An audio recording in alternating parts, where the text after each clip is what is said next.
Anong mensahe ang kailangan marinig ng mga Capricorn sa week na to? Pwedeng nangyayari na to o mangyayari pa lang. Kung hindi man para sa inyo itong magiging reading, di baka para sa someone na malapit sa inyo o sa someone na kakilala niyo mismo. Baka may lumabas na gender mamaya, gawin niyo na lang energy, masculine at feminine energy. Pwede rin naman na wag niyo napansinin ang gender. Hindi ko masasabi kung anong magiging reading, kung positive ba o negative. Depende sa kung ano mag-pick up kung energy. Walang masama kung papanorin ang Sun, Moon at Rising Sign kasi baka din man sa mga yon ay mag-resonate na sa sitwasyon niyo.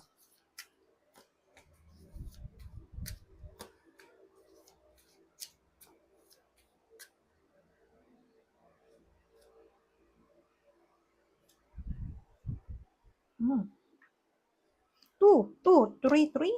Oh, interesting.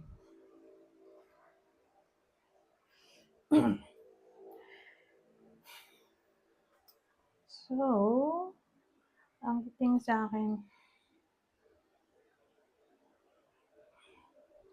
maraming possibility dito actually. Okay? Negative, positive.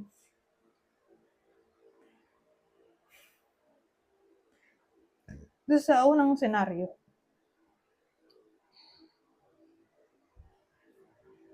ang dating doon tayo sa positive, positive muna o negative. Negative muna siguro. Sa unang senaryo, negative muna, bago positive. Yung negative, yung mga tao na nasa long distance relationship for some reason ay makakapansin ng red flag sa friend. Okay? Sa topic ng friend. Friend ng partner niya o friend niya. Ganon. Parang nakakakita siya ng red flag. O makakakita ng red flag ng iba sa inyo. Na parang malilito siya. Malilito yung iba sa inyo sa nakikita niyang red flag kung totoo ba yun. Na naghihinala siya ng something. Dapat ba siyang maniwala sa intuition niya? O hindi? O natatamang hinala lang siya? Kasi may mystery dito sa topic ng friendship. Long distance, ito na yung parang mapapaisip ng iba sa inyo. Kasi nakatingin siya dun sa malayo eh. Ganun ang dating sa akin.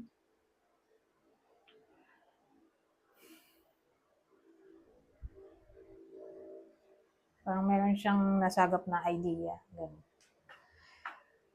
Na what if may something dun sa partner niya at dun sa friend niya o sa partner niya mismo at nung literal na friend nung bida. Kung in a relationship, so sabi ko nga kanina, yun yung downside o negative. Pero kung gagawin natin itong positive, dun tayo sa positive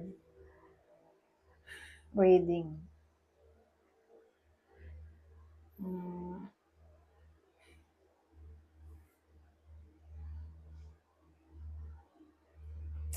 Sa topic lang to ng friendship in a way na walang iwanan.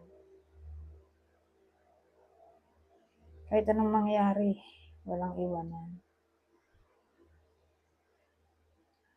Siyempre, at first,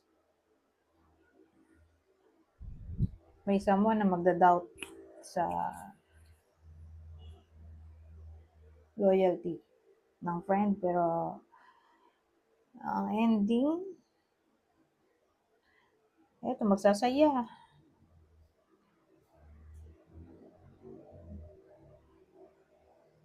Yun yung positive.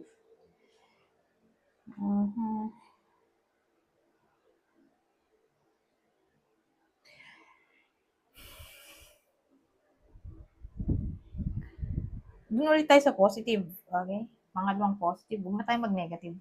Pangalawang negative. Doon na lang tayo sa pangalawang positive. Na parang yung hinihintay ng iba sa inyo. Mukhang darating na, oh. At magsasaya. Yun ang mahalaga.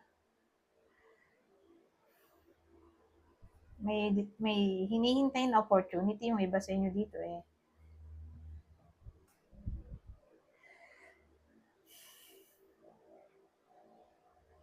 Parang ano to, eh.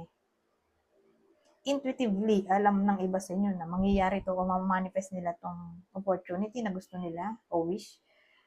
At mukhang wish granted dito, oh. Dahil celebration card na to.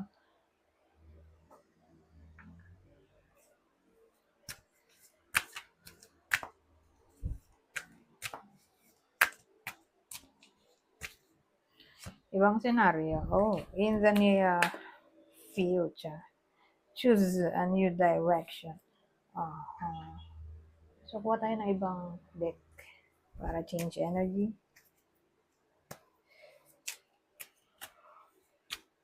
Sa lalong madaling panahon, choose a new direction. Oh. Yun agad, ah. Oh. Oh. Well. Ano to, eh. Tatama lang to sa mga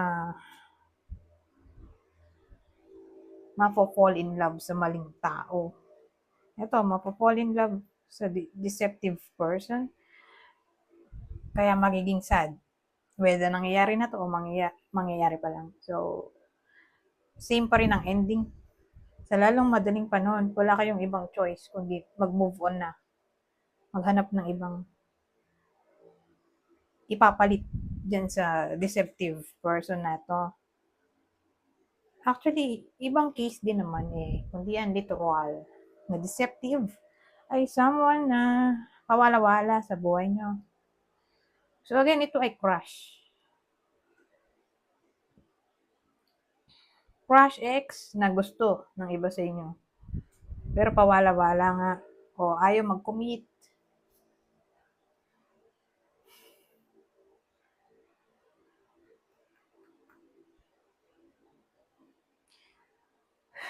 O pwedeng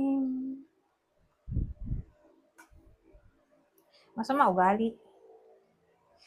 Na yun nga, nagkukos ng pain sa iba sa inyo. So again, crush, ex, yung pwedeng choices ng tao. Na yun nga, pwedeng mag-cause ng sadness. Pwede rin tong no contact, on and off connection, ghosting, pawala-wala. Yun na nga pala yun, on and off.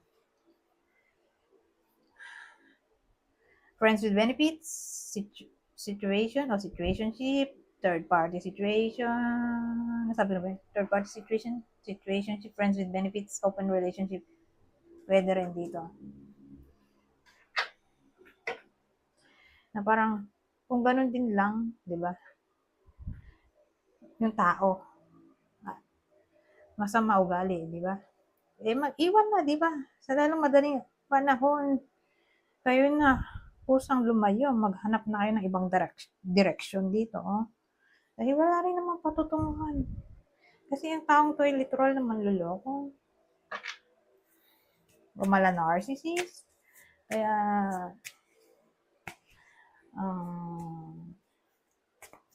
way lang para maalis kayo sa ganitong sadness ay lumayo sa taong to. Okay? Ngayon, kuha tayo ng iba pa bang detalye. Sige.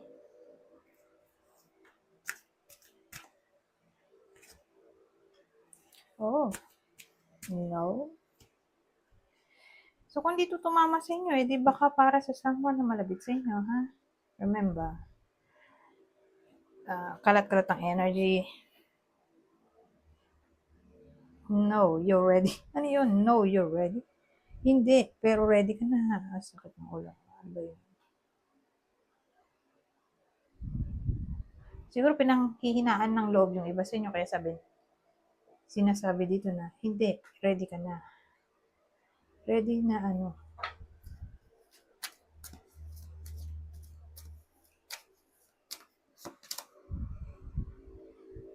Ano to? Umalis.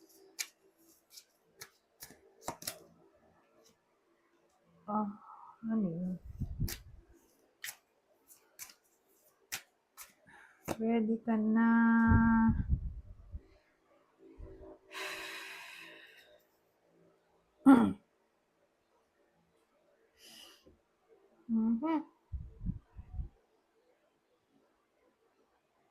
So, meron tayong 8 of Cups. Justice. Reverse na. Pentacles. King of Pentacles. Maalis to. So, iniisip ko magkarugtong ba to? Itong, yung unang scenario, yung choose a new direction.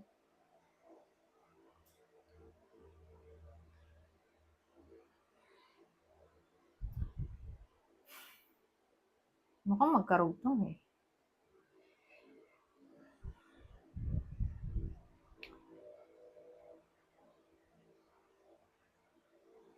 So, ready ka na harapin ang future? Kakaroon ka na ng clarity ng taong to ay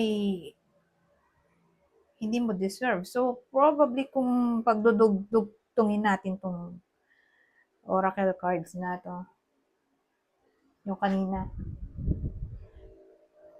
yung may new direction,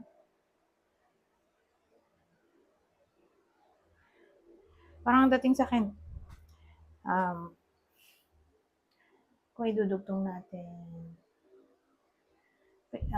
pinanghihinaan ng loob ang iba sa inyo. Kung mag-move on na ba? Na para bang sinasabi ng universe na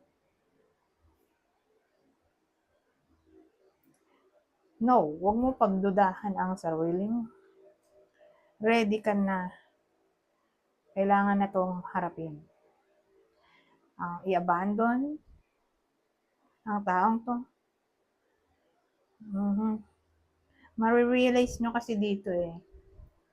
Yung dapat nyo ma-realize na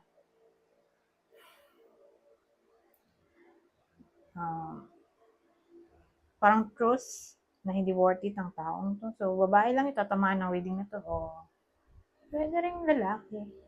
Pero, tatama lang sa kanya kung introvert siya.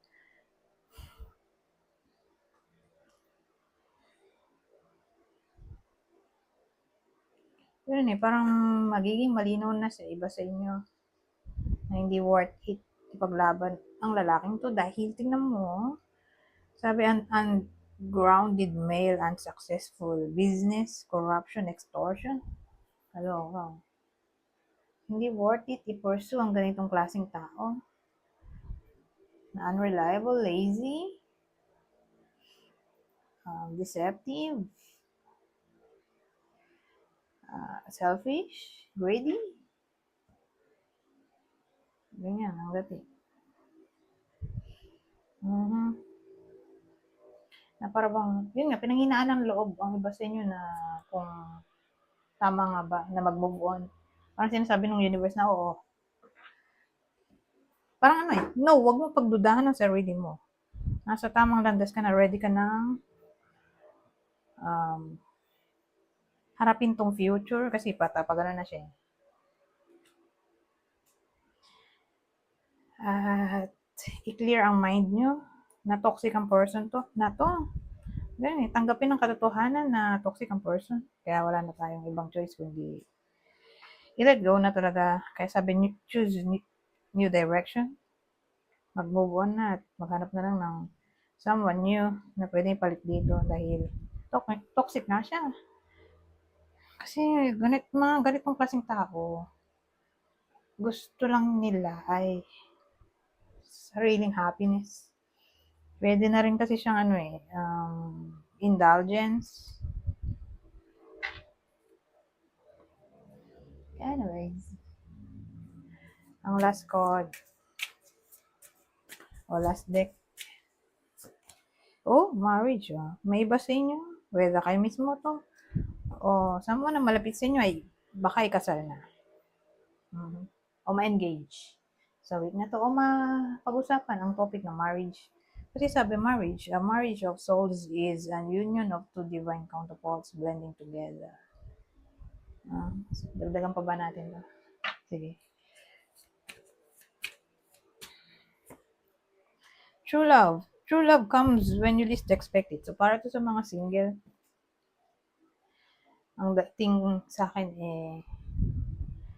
darating tong true love kung kailang hindi hinanap o hindi inasahan, biglaan na lang. So, para to sa single, darating na ang true love. Kung hindi hahanapin at hayaan na lang na kusang dumating. Boundaries. Having sensible boundaries is important. So, in-encourage na magkaroon ng boundaries o limitation para hindi kayo ma-take advantage. Ganun ang dating sa akin. Para hindi kayo mapahamak. Diba? At para alam niyo yung limitasyon niyo. At ng ibang tao, dapat clear yan. O else, diyan na papasok yung panlilin lang, pag-take advantage. So, dapat clear yan sa inyo.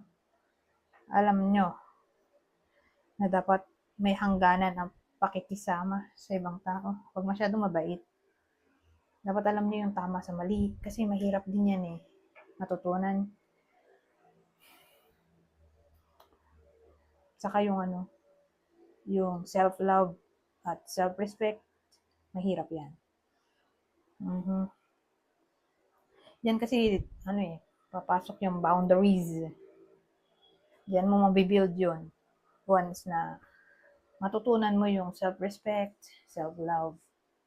So, yan. Diyan lang mabibuild yung sinasabi kong boundaries. Dapat aware kayo tungkol dito para hindi na kayo mapahamak sa susunod, di ba? Hindi lang sa relasyon, kundi sa ibang tao rin. Kaya wag masyadong mabait. Wag din masyadong higpit.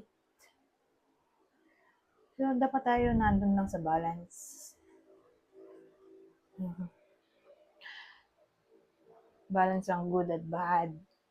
Kasi doon ka lang sa middle. O i-mirror mo na lang yung tao. Pwede naman ganun Kung paano kanila pakitunguhan, di mirror mo lang, ganun. Anyways, hanggang dito na lang. Goodbye for now.